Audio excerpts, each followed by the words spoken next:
Dumelang, welcome to Face the Nation. My name is Clement Manyatela. Great to have you with us here on SABC News. On the show tonight, how many more kids need to die before government declares the deaths of children in townships after allegedly consuming Spaza shop snacks a national emergency? There are 5 children now who have died in Naledi, Soweto, after allegedly consuming snacks from a local Spaza shop. There are more children that have just died just this year alone under similar circumstances. So what is government doing to stop these deaths? The MMC for Health and Social Development in Johannesburg, Ennie Makhafola, will speak to us tonight. Also on the show, is the ANC's Sibongile Besani being influenced by the DA's Helen Zille? That's the question among some in the ANC after Mbalula summoned Gauteng ANC Chair Panyaza Lesufi to a meeting to explain his views on the GNU. That meeting followed a letter Helen Zille wrote to Mbalula effectively complaining about Lesufi. ANC NEC member Sibongile Besani will join us tonight. And then later, how concerned is the ANC in KwaZulu-Natal that more members may leave the party for the MK party? And what's the organization's plan to recover lost ground in the province after this year's elections? The ANC's Secretary in KwaZulu-Natal, Beki Ntolo, will speak to us tonight. Plus, we'll wrap up the show with the DG of the International Relations Department, Zane Dangor, to discuss the memorial the South African government will be filing to the International Court of Justice this month, where they'll be providing facts and evidence to prove that Israel is committing the crime of genocide in Palestine. But first, my comment.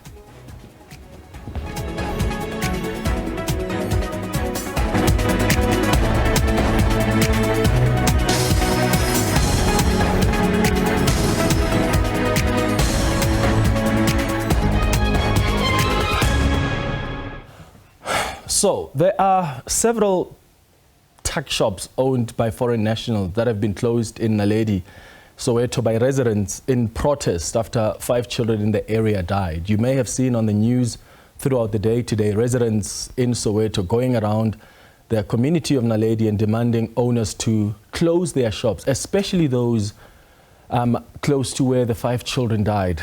Their children are believed to have eaten snacks from one of the Spaza shops while playing, and when they returned to their homes, they suddenly fell ill. We are now told that the 6th child is now fighting for his life in hospital. This is not the first time that an incident like this happens. It's also not the first time that it happens in the same area around Soweto. The health department in Gauteng says at least 10 kids have died between February and September this year. That's 10 kids. How is that normal? How is that not a sign that this is a crisis? Children have died in different communities just this year alone.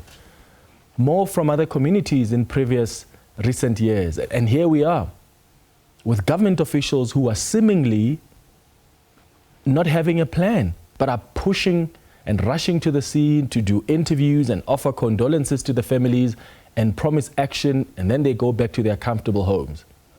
Until the next time when the children die and the cycle repeats itself, where the politicians will rush to the scene, do their interviews, offer condolences, prioritize action, and go back to their comfortable homes. What is it going to take for government to realize that this has been a crisis? And it's a crisis that requires urgency and emergency plans to stop the deaths of these children. Where are the health inspectors? What are they doing to safeguard consumers from counterfeit food? I mean, we have seen reports of fake food and other products, including used condoms, being sold in some townships, and in some cases by shops owned by foreign nationals. In fact, the Star newspaper revealed, I think earlier this year, that there's a production hub of fake beans packaged as coup beans. They make fake cornflakes, fake spaghetti, noodles, cough syrup, fake cool drink, milk, even fake grandpa medication for headaches. It's there in Krugersdorp, and the police have been on the scene. So how effective are inspections by the health department? Are they even happening in townships? Because there are huge implications here for consumers when there are shops that are operating under the radar and without the certificate of acceptability issued by the environmental health practitioners. The role of these health inspectors is to check out food premises, is to ensure that the people who handle food actually follow the safety protocols. They must ensure that there's good hygiene, the products are labeled well, etc., etc. And some informal traders or spaza shops have been found, the owners have been found to be sleeping in the very same rooms where they're cooking the food that they sell. Some of these spaza shops are not health compliant. Some people sleep there, next to the very bread that they'll be selling the next day. And the sad thing is that many South Africans don't have a choice but to buy these products from these spaza shops because they're cheaper. Some of the shops are cheaper because they sell counterfeit food, and the cost of living continues to soar in this country. So people are looking to save every cent where they can. Here's a grandparent of one of the children who have died. This is what they said earlier today.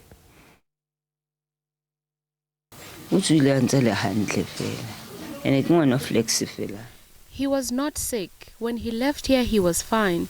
He's a flexible child. These children, they took a bath and left together, saying they want to go to the shop. But his mother was refusing to give him money and told him to go and play. But because these kids are friends, they share everything. They share the snacks amongst themselves, not knowing they are eating poison. The Gauteng Premier Panyaza Lesufi also visited Naledi earlier today. Our approach now is to support the families so that they go through this process. But you are right, you must not be short-sighted. You must have permanent solutions. And to have permanent solutions, you must come and meet with the community, because I don't want to think on behalf of the community. The community must express their views without fear or favor on what they need to happen. And then I'll come here after the funeral to meet with the community and attend to those issues, including to give report back on the previous cases that have been there, so that we now give support to the affected families, because they need our support and they need to know what will happen.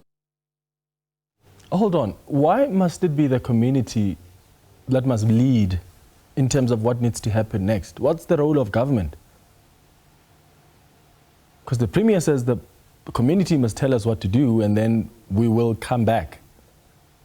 What is the role of government? Why must it be the community that leads? The police were also on the scene, and they announced what kind of investigations will be unfolding.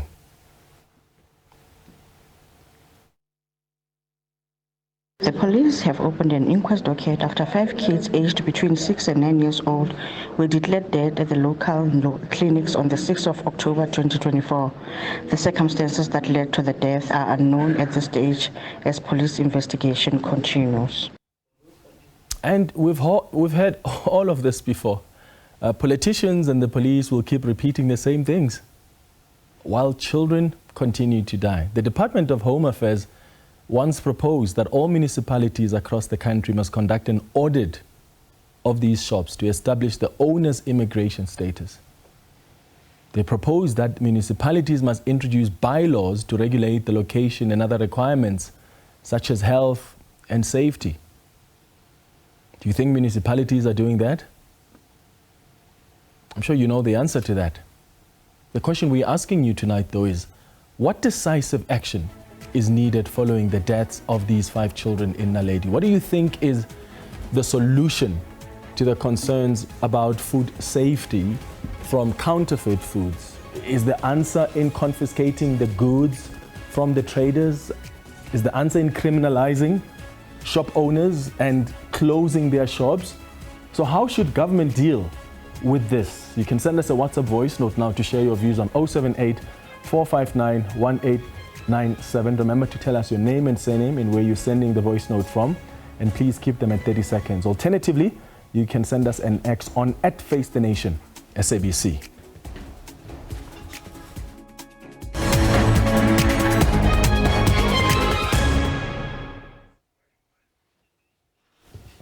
All right, the City of Johannesburg MMC for Health and Social Development, Ennie Makhafola, is joining us tonight. MMC, thank you so much for making time for us. Good evening.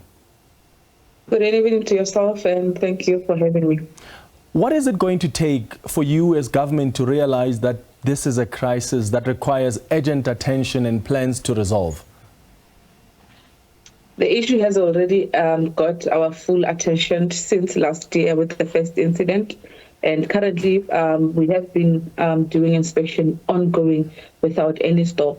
We have established what we call a blitz program in the department. We have partnered with the NPD, the SABC, development planning, because they're the ones who do the inspections of the premises. So it's an ongoing thing. We gave it the utmost attention, and we're currently going on with it.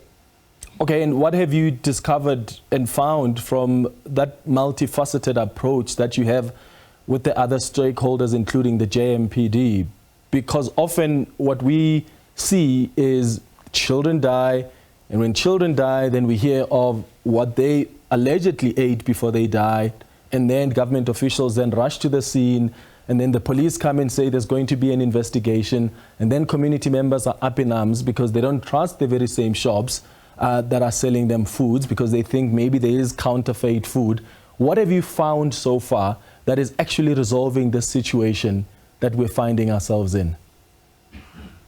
What we found that is actually resolving the situation was to engage with the communities.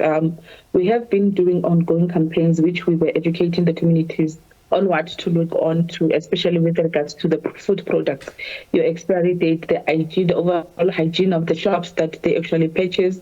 And the biggest problem was the issue of rental. We understand that our residents, they rent out these shops to different people. Some of them even rent their trading license, which is the COA, which is one of the issues that we currently have. So we have engaged, especially with the councillors. Remember, the councillor of each and every ward is a representative in that area. We took it with them, and we're currently ongoing with educating the communities the importance also of dealing with roads. We must understand that even in households, we currently use chemicals that deals with your rats and all that. So we need to use those with cautious so that we protect the lives and the livelihoods of our children. So communities, we are educating that. It's one of the things that we do when we have campaigns in the Environmental Health Department. Our inspectors go and do the inspections only to find out some of the community members are the ones who lock the door or even warn the people who are renting out the Spaza shops to say they are on the way. Often we found the shops closed, but you hear from the community to say, 5 minutes ago the shop was open, but they knew you were coming, so they closed the shop so that you can't get access. We often have to force ourselves into these Spaza shops for us to do inspections. So we are urging the community to also come on board and help us cap these situations, because I believe that if we put the community in the front as the people who are residing in the areas, we can be able to solve it. So we're not saying we are not doing our part, we are doing our part, but we are also urging the community to also play their part in helping us to cap the situation.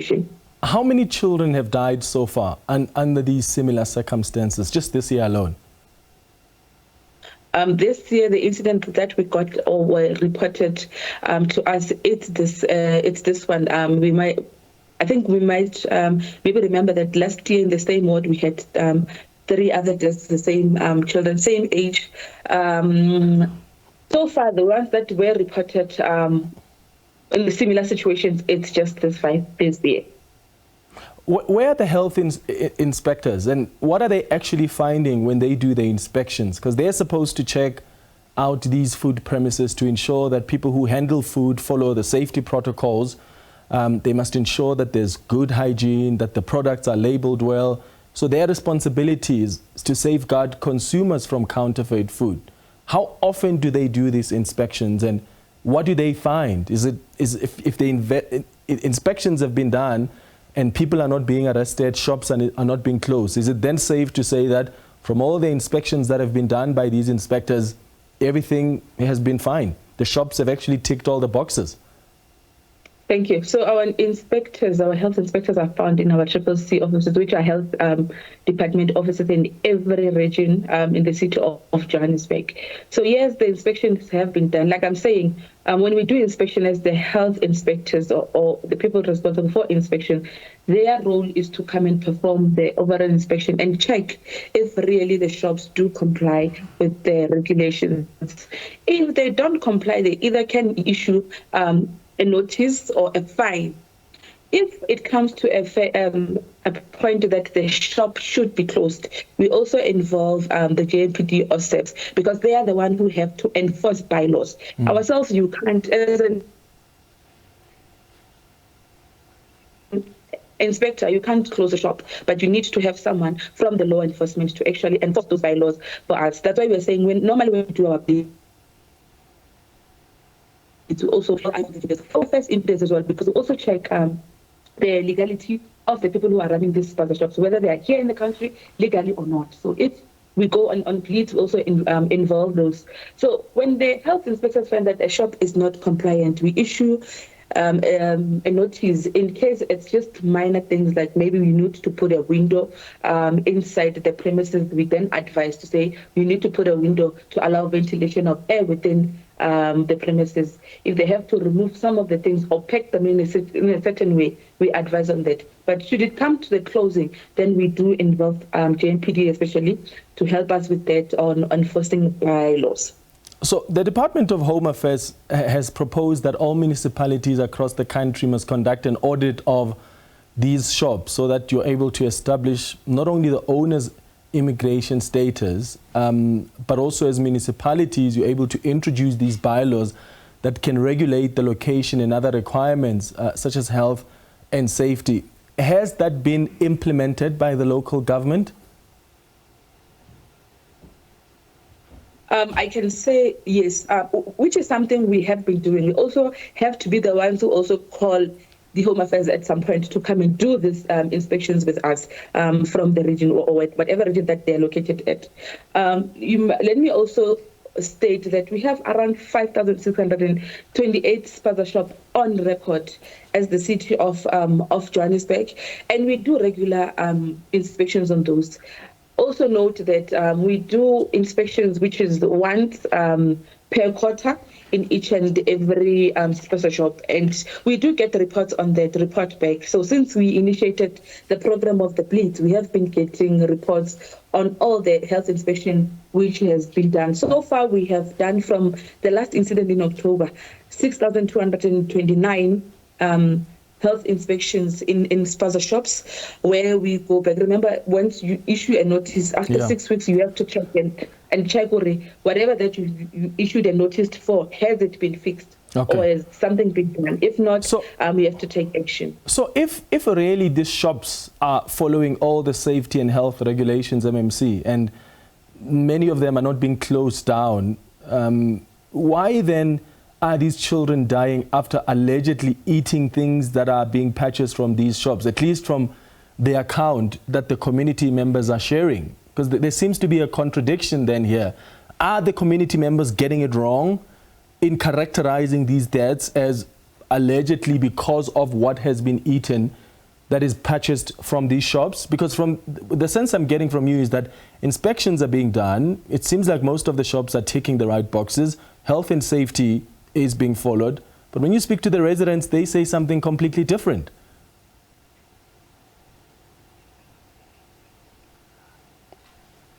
Did we just lose the MMC there? Okay, I think we've lost the MMC of Health and Social Development. I'm told that that line was not doing well there. But I think we've covered as much as we could. Thank you to Ennie Makhafola for joining us tonight. After the break, we'll speak to the ANC NEC member, Sibongile Besani. We'll talk about the question that really some even within the ANC are asking themselves. Is Fikile Mbalula being influenced by Helen Zille?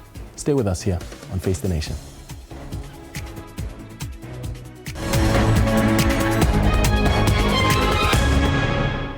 Welcome back. The question we've been asking you tonight is, what decisive action do you think is needed following the deaths of these 5 children in Naledi, Soweto? What do you think is the solution to the concerns about food safety from counterfeit foods. Is the answer confiscating these goods from traders, criminalizing shop owners and closing these shops? The MMC earlier was telling us that the inspections are being done, but I'm seeing some response from some of you on Twitter who are saying where you live in your communities, that's not necessarily the case. Let's look at some of the tweets that have come through responding to the question we're asking tonight. Kolile says monitoring of all shops in South Africa, especially in local areas, that should happen every week. This is a critical issue that must suppose you're saying that must be looked at as a country before we see more deaths in South Africa, especially innocent children.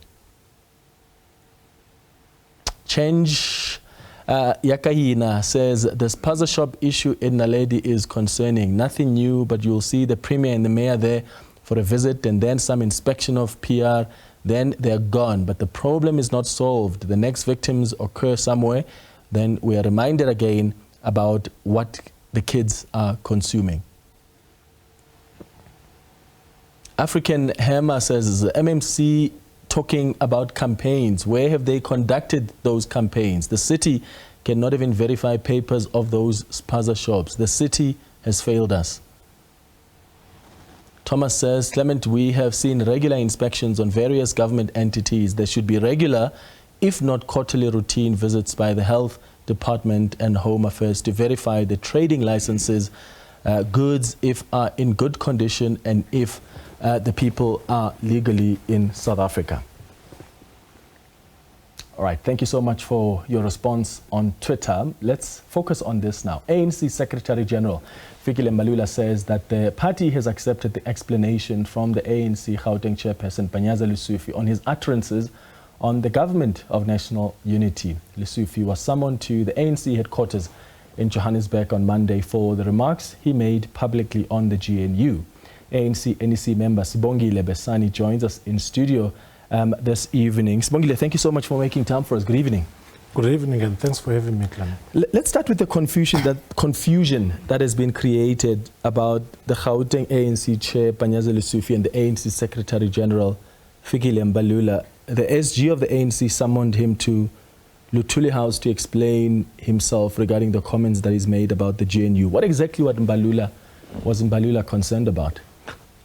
Thank you. I think the starting point is to understand that the Secretary General of the ANC has got the responsibility to oversee the organization on a daily basis. And where in his wisdom he feels that maybe there are things that impact on how the organization should do, so people would then be summoned. And in this instance, he has been able to do that through a letter which he explained to Comrade Panyaza, and an invitation on the same letter was made. And explanations were therefore shared were given rather at the officials meeting. And in terms of our statement, it's very clear that clarity was actually given to that, and even counseling on how we should manage these uncharted waters of the GNU.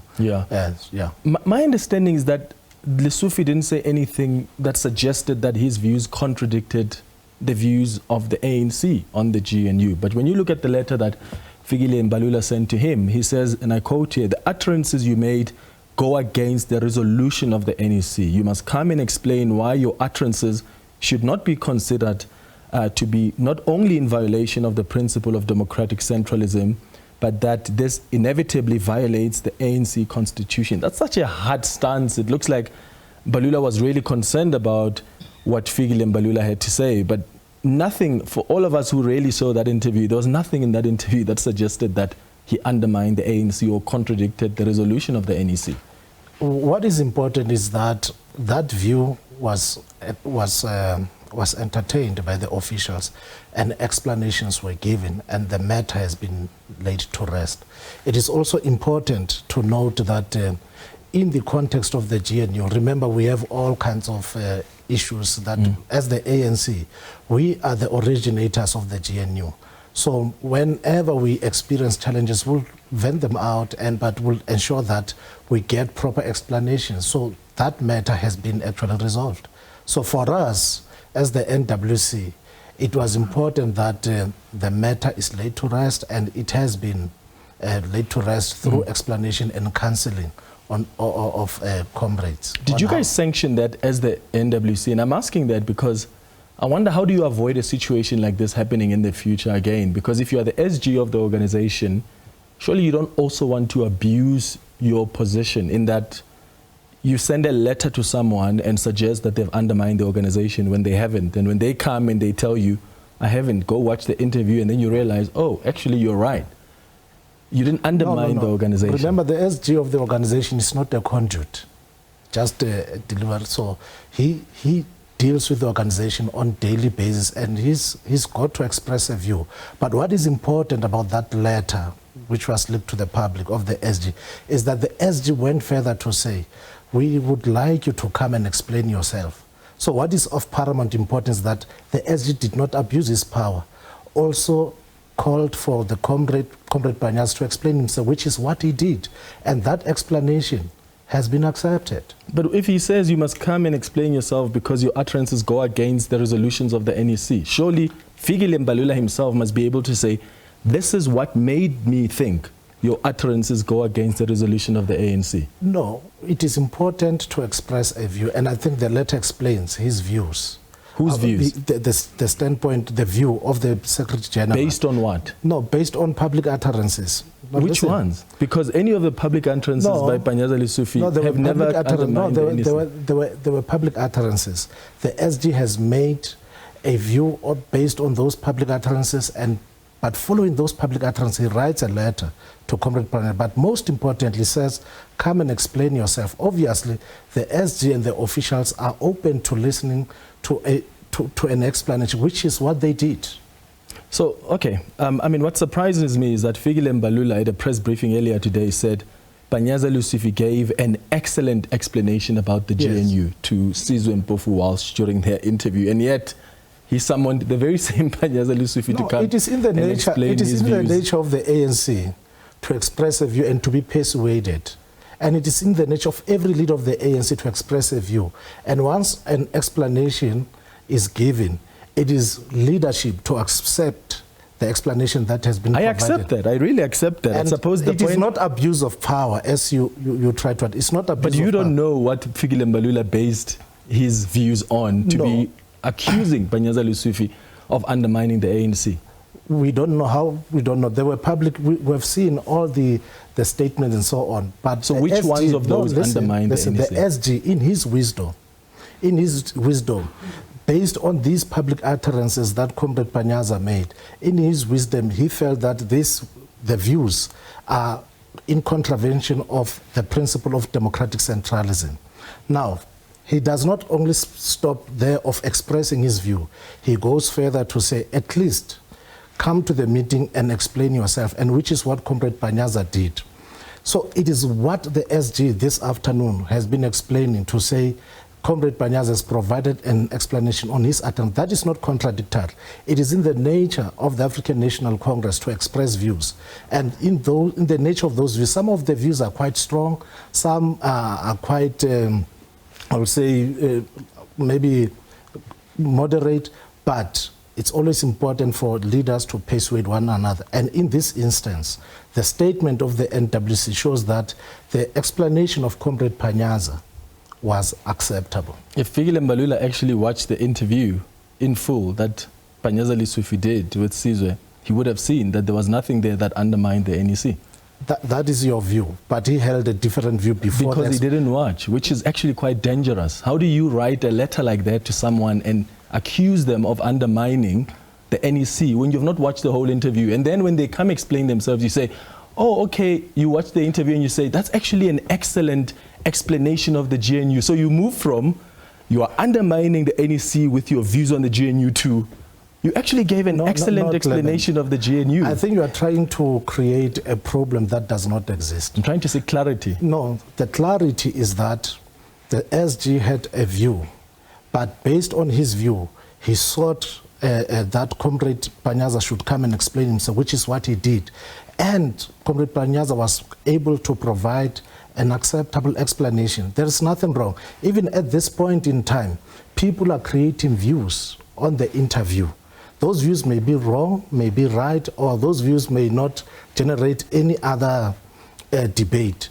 But once explanations are given, people can accept or reject the explanation. And you personally, from the remarks you saw about Panyaza in public, did he undermine the NEC?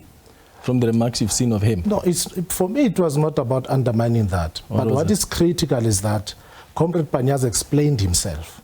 It was not about undermining well, that's what the letter says. Yeah, but that is written, that is in the wisdom of the SG. Okay.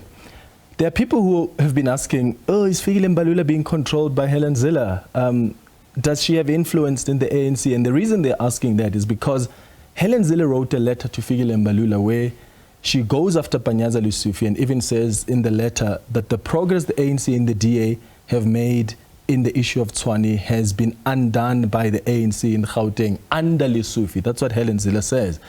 In fact, the letter says, and I quote, "Until the national ANC reasserts its authority in Gauteng, the metros in our populous province will continue to disintegrate," end quote. And this letter was dated on the 27th of November. And then on the 6th of October, then we see this letter that Fikile Mbalula sends to Panyaza Lesufi. Do you see how it looks? Why some people are questioning, is Fikile Mbalula now acting because there's a letter that's been written by Helen Zille? But complaining about Panyaza it would be wrong to suggest that the SG only wrote the letter on the basis of the letter from Helen Zille, you know, because these debates have been public. And that is why the letter written to Comrade Panyaza, it says nothing about Helen Zille. And I think one of the things that we need to say, Clement, is that in the context of GNU, all partners have got the right, if they to express their views. If they feel they are not happy with something and so on, they have the right to do so. And it's going to be something that will always be there. But what is of critical importance is that the ANC supports the GNU. The ANC originated the GNU. Whatever action we do, we don't do it on the basis of what the DA says. In fact, there has been an agenda to suggest that we are in coalition with the DA. That is not the case. There's no way that the DA can control the SG of the African National Congress. We are not in coalition with the DA. We are in a government of national unity. So how do you explain that Helen Zille goes out publicly and says the ANC in Gauteng is busy disrespecting the ANC at national level? There's a rift between the national ANC and the Gauteng ANC. No. And the ANC gives those views oxygen. No, Helen Zille is totally incorrect. It's totally incorrect to suggest that Gauteng, there is a conflict between the national structure and the provincial structure. She's totally incorrect. Remember, at every step, the negotiators, the NEC, has been engaged with the province on how it should handle issues of government of national unity. And that is why even on matters of Tshwane, on matters of the GPU in Gauteng, where the DA actually withdrew, the NEC has been taken on board. Yeah, I'll get to the matter of Tshwane now. The reason I'm mentioning Helen Zille and what she said publicly about the rift that exists between the national ANC and the Gauteng ANC is because I saw in your statement as the ANC today, you said, and I quote, if there are perceptions through his utterances, that's Panyaza Lesufi, if there are perceptions through his utterances that suggest there is conflict between province and national, we have a responsibility to engage him. But who created this perception? It's Helen Zille. She went out publicly, in fact, even released a statement, even in the letter that she writes to Fikile Mbalula. She is the one that says there's a rift here clearly between national and the ANC. But it didn't start with Helen Zille. It's untrue that it started with Helen Zille. Who did it In start fact, with? no, it's untrue. The perception that there's been rift and so on, these are perceptions that have been in the public discourse. If Helen Zille says it, does not mean she originated it. So it's not true that Helen Zille actually started it. So we are referring to perception in general. Of course, it does not exclude what she says. But these perceptions of the GNU, the GPU of Gauteng, are perceptions that have been in the public discourse. In the public discourse? In the public, even other people would even go to an extent of suggesting that Gauteng is working against the ANC. It's not something that is perception that is only originated by Helen Zille. So tomorrow, if people on Twitter or are having a public dialogue and they are claiming that the Eastern Cape leader of the ANC is in a problematic relationship with the national leadership? Is the national leadership going to now quickly call him to come and explain himself also based on that? Because no, people are having conversations. Based on that. Remember, some of these views were said by people who are not only just ordinary. You know, if you look even some of the statement of some of the leaders, even outside the ANC, what they have been saying. So, and you must also, Clement, not talk about Twitter as something that should just be disregarded. The influence of social media today creates perception, so you don't just disregard it. But you shouldn't run the organization based on that. No, we're not running organization based on it. You're calling people to meetings because there's a discourse out there, people claiming that Panyaza's ANC and the national ANC somehow are having a rift. No, it's not true that we are running the organization on the basis of Twitter. The point here is that there are leaders who express their views on public platforms, and some of these platforms are influential. You cannot just undermine them, and therefore you need to clarify your view with regards to what is obtained in the public discourse. Some of these views were expressed on these platforms that I am on now. So we're not running through the Twitter, but when something is in the public discourse and we think it has the possibility of impacting negatively on the agenda, especially the government of national unity, we can't just ignore it. But you know, as the ANC, that there's no rift, right? Yeah, we know there's no rift. You've spoken about it. Why is there still no need to give it more? If the perception is perpetuated, we can't keep quiet. If those who are opposed to even the GNU continue to propagate their views that we believe are wrong, we can't just leave it. Are you worried about to express ourselves? The Democratic Alliance causing some divisions within the ANC? Part of what Panyaza Lesufi has said is that he's basically defending himself against Helen Zille. I mean, you've seen what Helen Zille has had to say about Panyaza Lesufi. She's basically pointing to him to say this is the man under his leadership, whom under his leadership we are not able to reach any consensus, even though Panyaza Lesufi and the ANC in Gauteng often says, well, we take this resolution having consulted the national leadership. Are you worried about Helen Zille or even the DA possibly getting to a point where they now divide the organization? No, Helen Zille and the DA, they have no capacity to divide the ANC.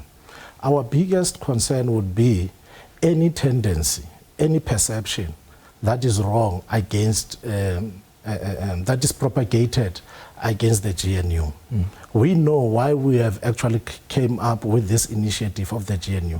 And we also understand that in the GNU, there will always be those dynamics, because here in the GNU, we've brought together organizations that come from different positions and so on. So ours is to ensure that the GNU works properly. In fact, we have been observing some of the partners like the DA who have been sadly trying to undermine the GNU. That is why some of Madam Zille is unable to even say this is a GNU. She's more inclined to create the impression that this is not a GNU, it's more for a coalition between ANC and the DA.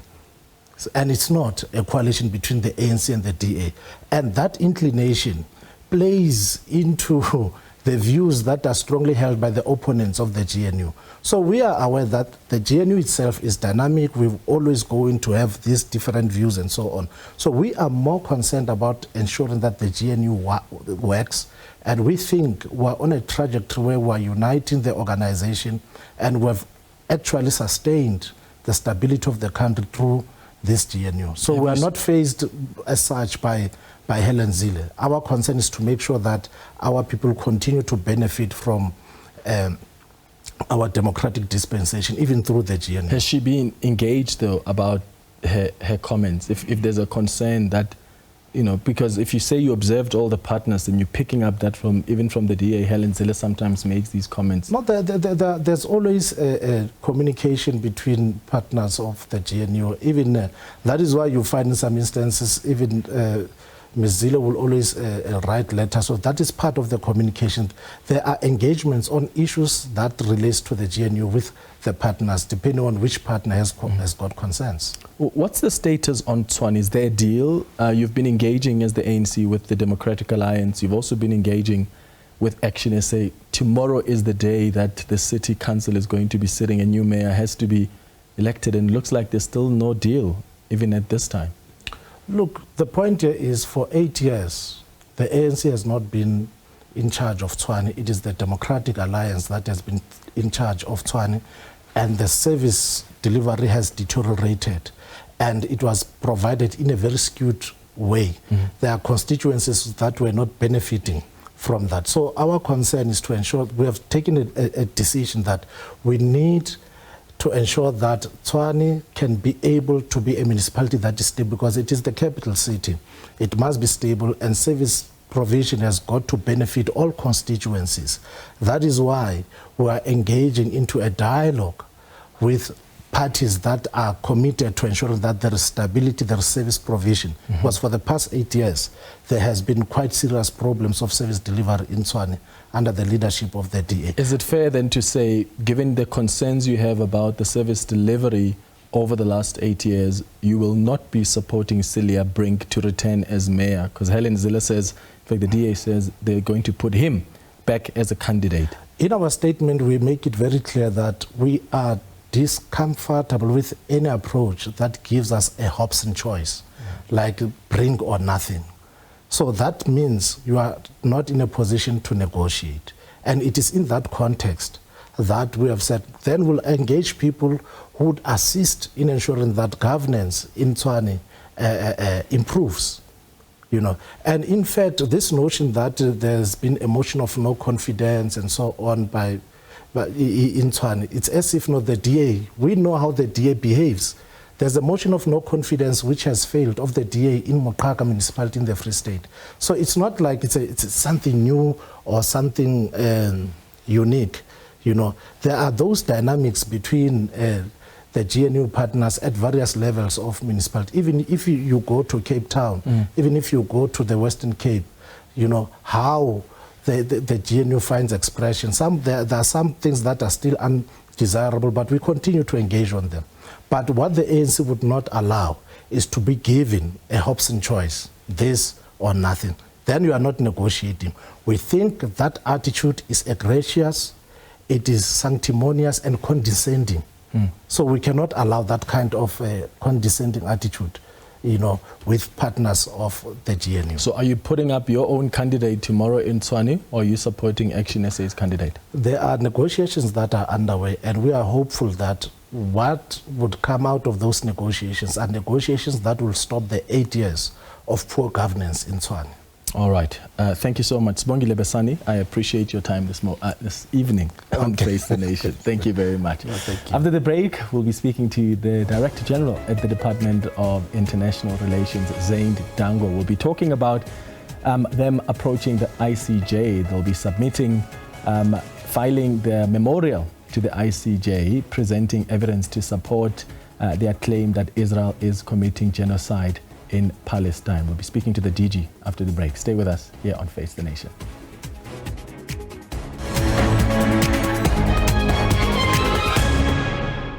Welcome back. South Africa is set to submit its memorial to the International Court of Justice, presenting evidence to support its claim that Israel is committing genocide in Palestine. The memorial will outline facts and arguments as part of a broader legal effort to hold Israel accountable under international law. The Director General at the Department of International Relations and Cooperation, Zane Dangor, joins me in studio this evening. Zane, thank you so much for making time for us. Good evening. Good evening, and thank you for having me.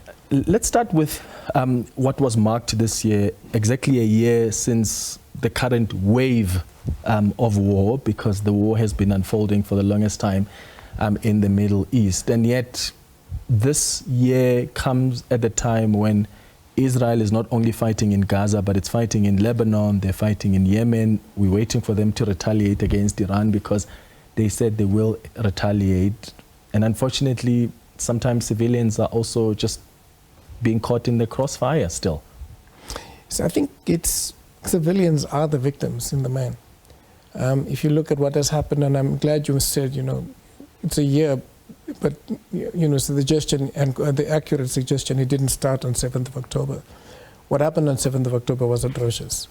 We take the view that while we recognize the fact that oppressed people have the right under the Geneva Conventions to use force against colonialism and occupation, they cannot under the Geneva Conventions, attack civilians. And that's why we took even the attackers to the ICC, together with the Israelis for their actions.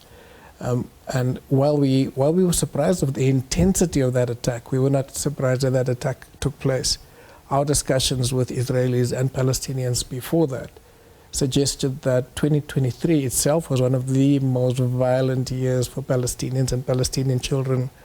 But you also look at 48 years of massacres. I think we've looked at, since 48, there's about 15 mass killings at least, outside of wars. Outside of wars, you know, the 2014 war in Gaza, 2008 war in Gaza. So I do think that what we're seeing in this year is the kind of escalation that many have feared for a long time. There's been a call from some in the Israeli government for a while for what was termed the final war by government officials in the current government. And we see the escalation as not one that's responding to provocation, but is part of a planned attack.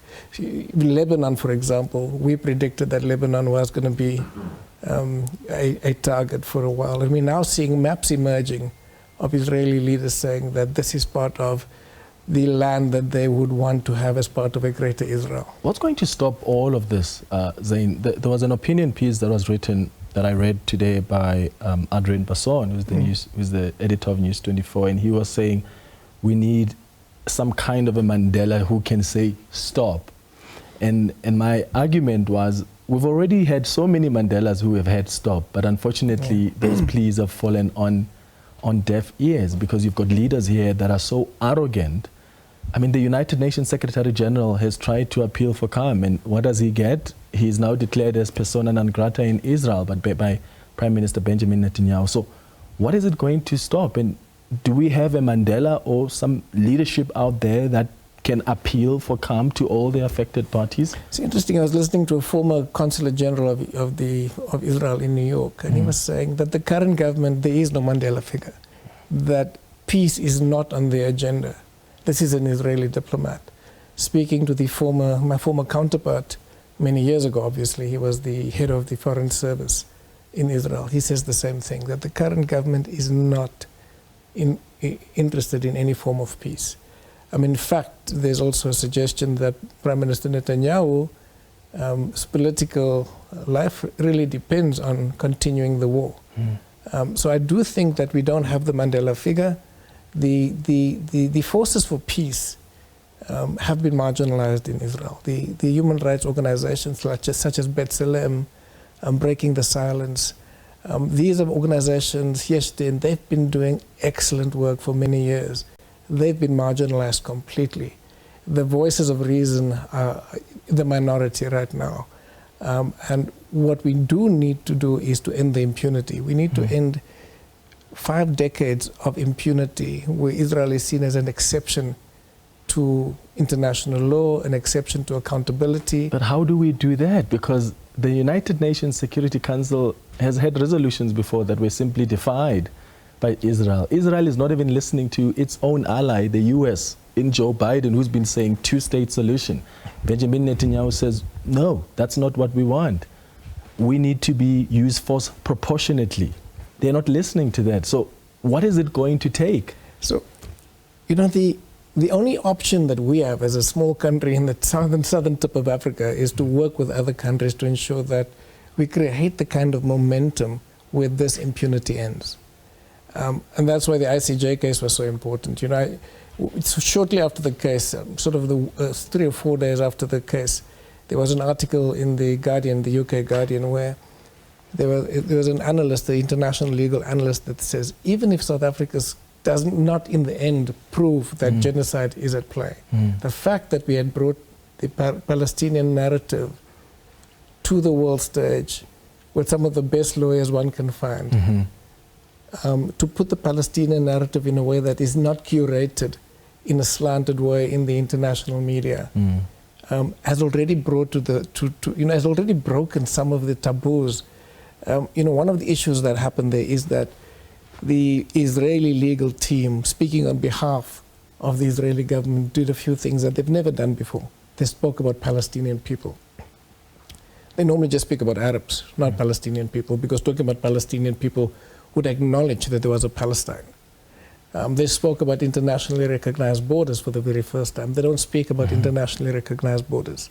So I think there's a lot of issues that this case has brought to the fore, and also the fact that people on the streets, not just reacting to this case, but also to the fact that this is, there's been many genocides over history, especially genocides associated with settler colonialism. But this is the one form of genocide that has been recorded. As the South African government, you'll now be filing this memorial. What are you hoping that this will do? And what are you hoping the court will also read, the kind of evidence and facts you'll be submitting to the court? What are you hoping this will bring about? Look, I think our first task is to ensure that we bring to the court all the facts and evidence. The challenge we have is there's so much facts, and our documentation is ready. We will be filing on the 28th of October, but the facts is abundant, unfortunately so. Genocide is difficult to prove because there's the Genocide Convention and even the statutes of the ICC that deals with individual criminal liability. You have to prove special intention. You could kill thousands, but if there's no special intent to kill a group of people in whole or in part, then it's not genocide. It's war crimes, it's mass murder, it's crimes against humanity. Genocide is the crime of crimes, and therefore the special intent issue is there. But in this particular issue, special intent is perhaps the easiest genocide case to prove. If you look at leadership in Israel, from the Prime Minister, Defense Minister, Finance Minister, all talking about mass extermination, using genocidal language, and you see how that is then carried out by the troops on the ground. You can make the definite link between the words of the leaders and the actions of the troops. I remember those were the arguments you made the last time. The conundrum you have, though, DG, is that Israel has ignored orders from the ICJs, the court's provisional orders that were issued 26 January, 28 March 2024, 24th May 2024. So is there hope here? There's always this refrain that says that the lacuna in international law is that there's no enforcement measures. But there actually is enforcement measures. You look at what happened 2 weeks ago, right? Or maybe even last week. There was cross-border unlawful assassinations on Iranian territory. The leadership of Iran was said, please do not do anything because your retaliation for assassinations of Ismail Haniyeh during your presidential inauguration comes at a time when we're trying to negotiate peace.